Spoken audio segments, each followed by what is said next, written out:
J'ai dit qu'une femme est en train de parler. Et elle appelle la femme même telle que Dieu l'a conçue, quand elle parle comme ça. Donc moi, je comprends très bien la voix qu'elle porte ici cet après-midi. Je comprends ça très bien, je comprends ça de façon africaine. Parce que nous, les Africains, on ne comprend pas les choses comme les autres. Si on est Africain, vraiment. Pas une proclamation comme ça. Donc, je suis en train de vous dire que nous sommes au cœur de ce procès. Si vous n'articulez pas le procès en lui-même, avec tous les enjeux qu'on est en train de décrire là, vous n'avez rien compris. C'est ça aussi. Il y a ce qu'on appelle en politique la symbolique, la symbolisation. C'est-à-dire que vous avez des agneaux qu'il faut sacrifier sur un autel, même si on ne voit pas l'autel. Parce qu'en le sacrifiant, vous mangez toute la population. Absolument. Mais c'est de ça que Khalid est en train de parler. Ce sont des dimensions supérieures de la politique que quand on ne comprend pas, on ne sait pas. Donc quand on frappe un symbole comme Théodorin et que vous laissez faire, c'est vous qu'on a frappé. C'est ça qu'il s'est dit. Donc quand nous parlons comme ça, nous articulons, nous sommes en train de faire le procès. Nous sommes dans le procès. Non, elle a dit, je vais simplement dire une note d'optimisme. Elle a dit pour dire quoi que c'est cela les enjeux de l'heure. Et c'est ça qui sont au cœur de tous les chamboulements géopolitiques internationaux. Absolument. Les guerres de Syrie, l'élection de cette femme-là qu'on appelle Hillary Clinton, et toutes les révolutions de couleur qu'on a commencé à imposer dans les pays africains, en commençant par le premier acte de recolonisation du continent africain, avec M. Ouattara en Côte d'Ivoire et les autres. L'enjeu de Gambien, c'est quoi? Quel était l'enjeu au Gabon et ailleurs? C'était quoi? Cette démocratie de sauvages et de nègres qu'on vient nous vendre ici, là, et que certains panafricanistes, ils disent qu'ils sont démocrates en même temps panafricanistes, on ne sait même pas de quoi ils parlent, comme si on peut démocratiser les animaux. On dit que vous êtes des animaux, vous démocratisez, vous acceptez. C'est quand même terrible. Les gens disent que vous n'êtes pas les êtres humains, et vous démocratisez, vous acceptez, vous entrez dans ce jeu. C'est clair. L'enjeu est clair.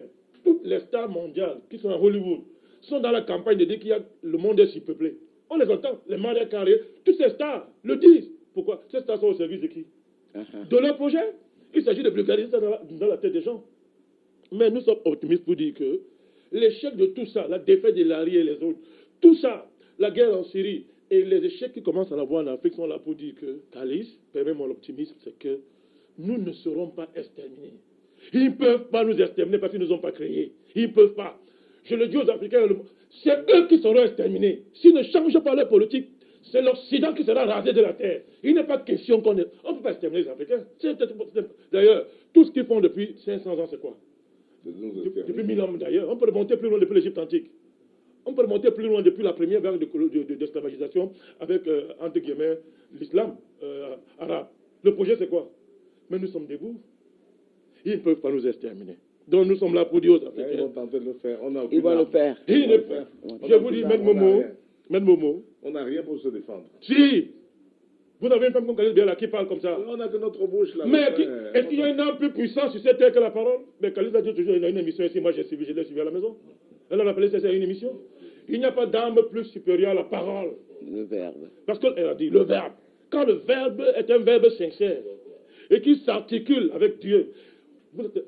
Depuis qu'Afrique Média est ici, nous avons une âme ici à Afrique Média. Maître, on n'est pas en train d'avancer? On avance. Si on n'avançait pas, Khalid serait ici. Nous avançons tous les jours. On voit des pas qu'on fait. Donc, ils ne peuvent pas exterminer l'Afrique. S'ils arrivent, c'est parce que nous aurons nous-mêmes accepté que ça. Ils ne peuvent pas nous exterminer. Nous devons intégrer ça clair et net. Si on doit exterminer l'Afrique, ce monde va disparaître. L'enjeu, c'est ça. Ça doit être le paramètre, hein, où l'Afrique vit et reprend la place qu'elle a, où le monde disparaît. Et parce que le monde ne peut pas disparaître, parce que Dieu qui l'a créé. Merci, Bandakani. Si elles vont disparaître. Merci beaucoup, Bandakani. Nous reviendrons.